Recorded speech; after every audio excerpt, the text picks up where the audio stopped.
Noël et Bonhomme de neige.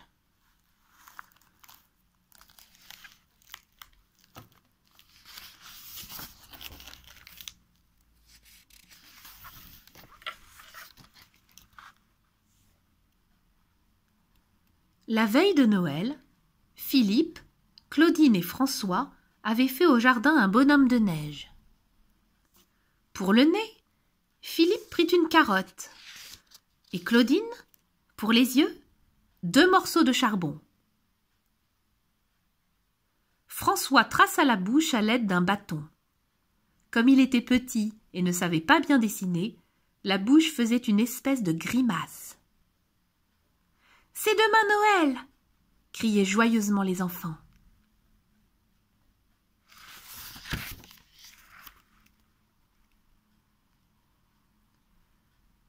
J'espère que le Père Noël m'apportera un traîneau, » disait Philippe en retournant à la maison.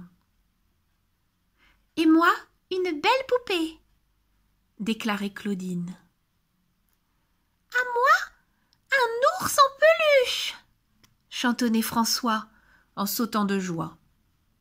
« À nous, des graines et des tas de friandises !» pépilla gaiement le rouge-gorge. Le Père Noël n'oublie personne. Il apporte des cadeaux à tout le monde. « Sauf au bonhomme de neige !» répondit la mésange. « Qui donc s'en soucierait ?»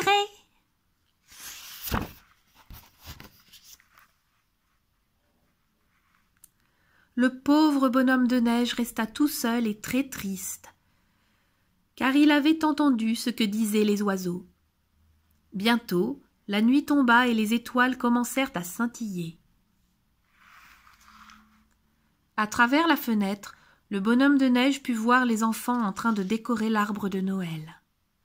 « Mets les guirlandes par ici et les boules brillantes par là !» disait Philippe, très excité.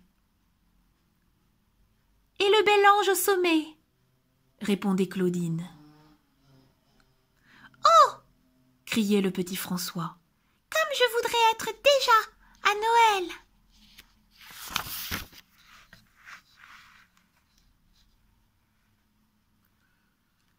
Montons vite nous mettre au lit et dépêchons-nous de dormir pour que Noël vienne plus vite, dit gentiment Philippe à son petit frère. Quand nous nous éveillerons, Noël sera là.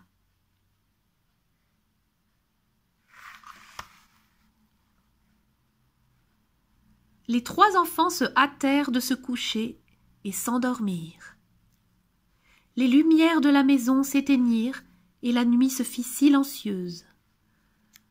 Le bonhomme de neige resta tout triste et tout seul au milieu du jardin.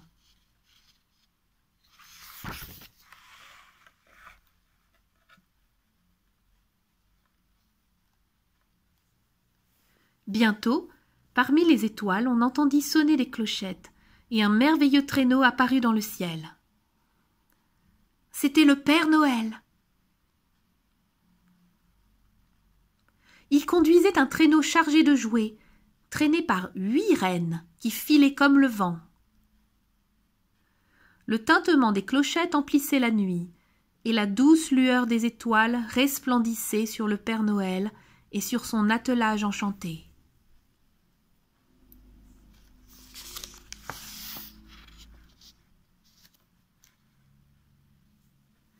Le traîneau s'arrêta doucement sur le toit, et le Père Noël se laissa glisser par la cheminée. Il déposa ses cadeaux au pied du petit arbre, orné de guirlandes et de boules brillantes.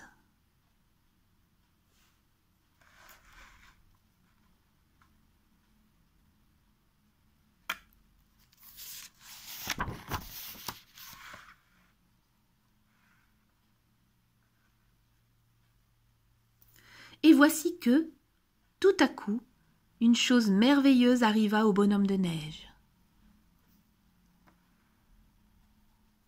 Le Père Noël l'aperçut au moment de remonter en traîneau.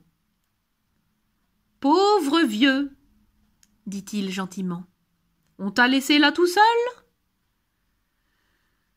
J'ai bien envie de faire aussi quelque chose pour toi. Mais quoi? Tous mes cadeaux sont distribués. Ah! J'ai une idée.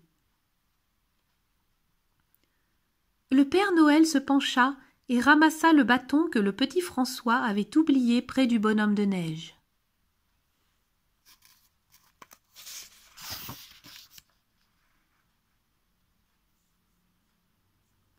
Là, dit-il au bout d'une minute. Le Père Noël aime tendrement jusqu'au bonhomme de neige. Demain doit être un jour de joie pour le monde entier.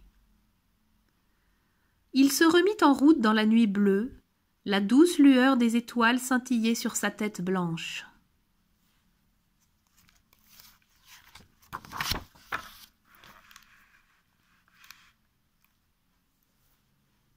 De grand matin, les enfants coururent au jardin. « Joyeux Noël, bonhomme !»« Regarde mon traîneau, lui dit Philippe. « Et ma poupée !» ajouta Claudine. « Et mon ours en peluche !» chantonna François. Tout à coup, ils s'arrêtèrent, émerveillés. Le bonhomme de neige se dressait fièrement devant eux, comblé de présents.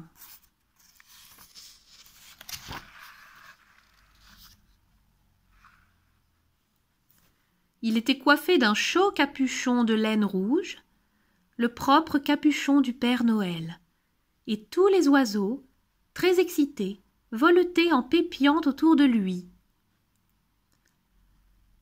Mais le Père Noël lui avait fait encore un plus beau cadeau, et ce fut le petit François qui le découvrit.